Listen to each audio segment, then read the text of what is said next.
Hi and welcome to another video tutorial on FlexiSign version 24, or FlexiSign Complete is the new name they're using. I wanted to go over the new templates they added for t-shirts.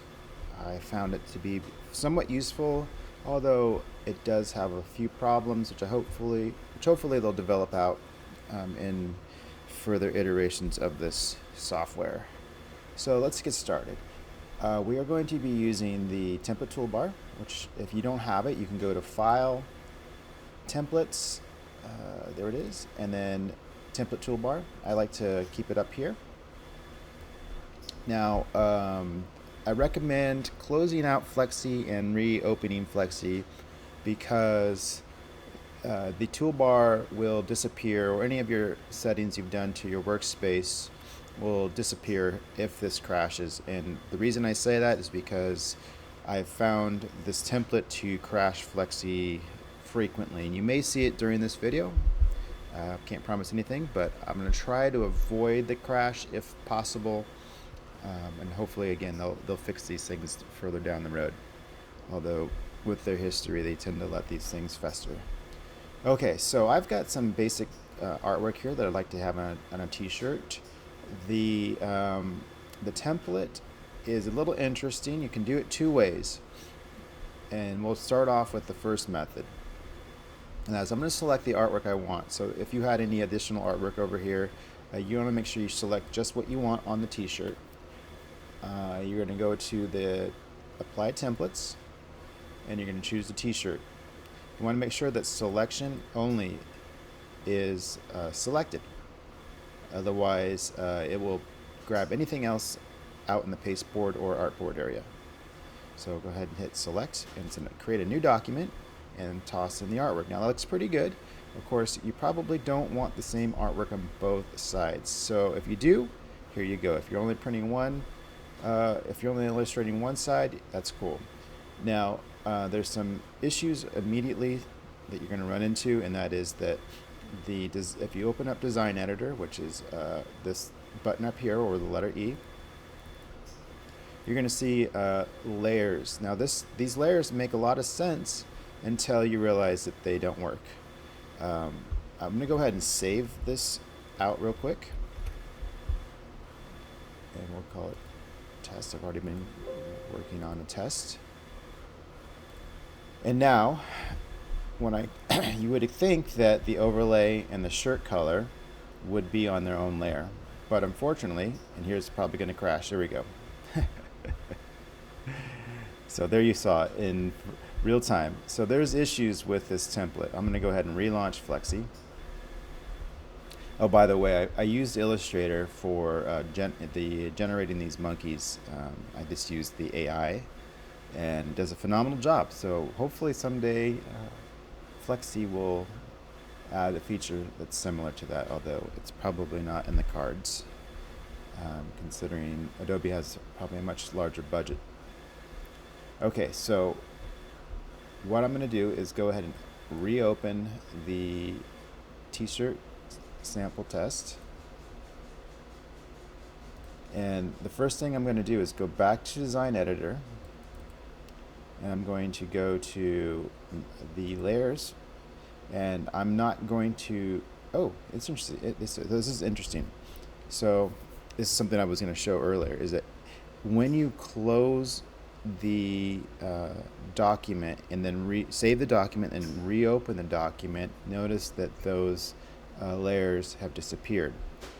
I don't really understand why they appeared in the first place, and there's something about them that's broken. I'm not sure if it's because they have their internal test program, maybe they're a generation or two further in their versions they're using to create these templates, which they did in backwards compatibility or backwards incompatibility to this version, or maybe they use an older version and didn't have any forward compatibility. I'm not really certain what's going on, but have no fear. Let's go ahead and create those layers. So it was an overlay.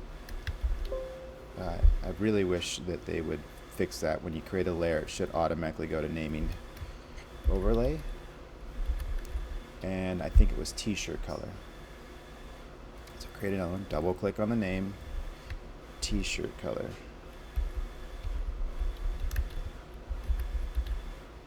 Alright, I'm not sure that's exactly the way they were called, but t-shirt color actually in my mind needs to go below layer 1. And then overlay is going to be this, let's see, that is the t-shirt itself. Let me see. Okay, that's the t-shirt overlay, because we're going to want both the t-shirt overlay. I might actually make one more layer. Let's call it mask. I mean, maybe able to combine overlay and mask together. If you do Control A, you'll see that there is indeed an object out here that we're going to use to kind of hide any additional artwork. Say you wanted to go off the shirt and you didn't want, like if you were to do design off way out here, that you wouldn't want it seen. It's already kind of blocking it because we're on a lower layer. Let's see. Oh, I'm sorry, I worked on t-shirt color. That's why you got to make sure you're on the active layer before you do things. So here,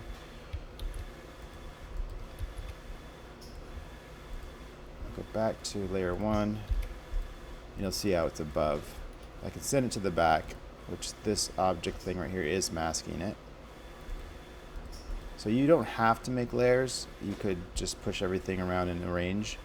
But in order for the template to really kind of work for you, and you can save this out and use this template instead of adding the using this tool for the templates, because it's obviously broken. It doesn't have as much use as it should, but we could make it better and save our own template out. Okay, so I've got the overlay layer. I wanted to give a mask layer, so I'm going to create one more layer. We're going to call it mask, and that should be the easiest one first to kind of get you into the ballpark what we're doing here. So we're going to go back to objects, and we're going to find this part right here. So you can see when you have it under objects, you can see which one it's selected. So I'm going to go ahead and grab this guy and put it onto the mask layer. Now it's on the most foreground layer. You can see it's got a color of green, just like in Illustrator. So it's highlighting in green, so you know that you're there.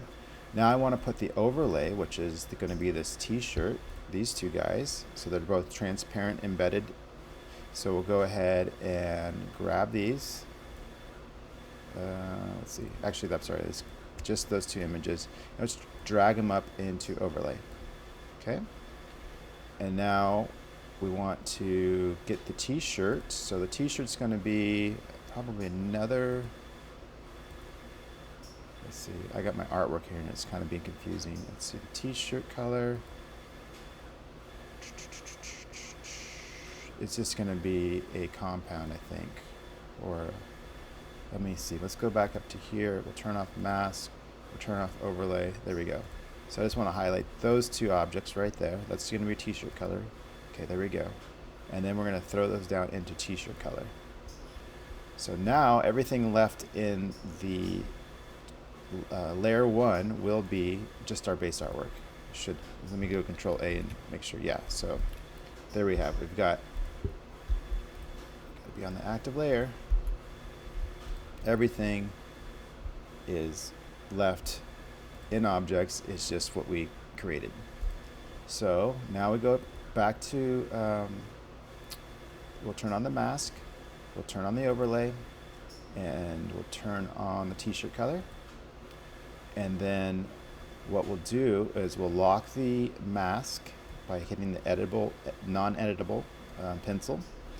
And then before I lock the overlay, I want to do one little trick which I noticed makes this look a lot better, at least on dark shirts, is to take the, let's just turn off layer 1. No, let's see. We'll lock layer 1 and we'll lock t-shirt color so we're not touching it. We'll take the overlay, there it is. Oh, come on. Got to be on the layer. That's what I don't like about Flexi's layer control. Like in Illustrator, whatever object you touch, for the most part, it automatically jumps to that layer. It doesn't do so in Flexi. So I'm going to just holding the shift key, select both of those, and then go to the film stroke editor for transparency. And I'm just going to make that, let's say 70%, maybe a little bit more, 60% transparent. There we go. So that looks a lot better because it was really washing out some of the details of the shirt and the artwork. So we don't want that to happen. So I'm going to go ahead and now I'm going to lock the overlay. Okay, now we'll go to the layer for layer 1 for artwork and deselect that, or for making it editable. And now we can move this stuff around. So on the front, I think that's kind of cool. I think for the back, what I'd like to do is pull the artwork over, ungroup it, take just this logo up here, and maybe just make it small and put it right up there. And then if you added guides to your artwork, then you can use the guides to center up the way you want it to be. And just like in Illustrator, you can turn off the guides if you want to turn them on and off. You don't have to actually select the guide layer, which is really nice. And then Object Monkey. So let's say you want to change the color of your shirt. Well, you're going to have to, the easiest way would be to go ahead and lock layer 1, unlock t-shirt color, and then switch it. Let's go with the red shirt. And just like that, now you could use, of course, the same red as it's in the artwork, or if you wanted to have that tone and tonal look, there you go. And by doing the transparency effect on that overlay layer, I think this looks a little bit more rich. So if we'll go ahead and put it back on. I'll go ahead and touch that and make it 100%, and I think you'll see what I'm talking about. It just washes the shirt out a little too much in my mind, although it does kind of give it that 50-50 look a little bit. That 50-50 meaning the 50 polyester, the blend kind of gives you that blend look, like a tri-blend. But I'm not really jiving on that, so let's go down back to 60. Yeah, to me that looks a little bit better. Maybe you can add just a little more. Let's go 70. There you go. On this case with the lighter shirt, it looks a little bit better with the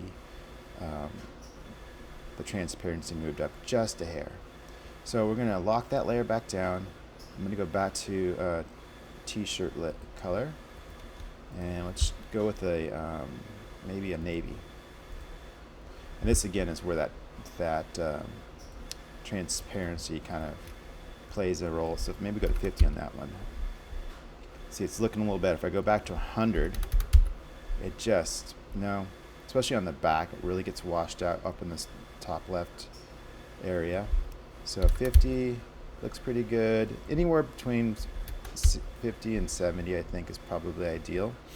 You just want to get that contrast right. Let's zoom in on here.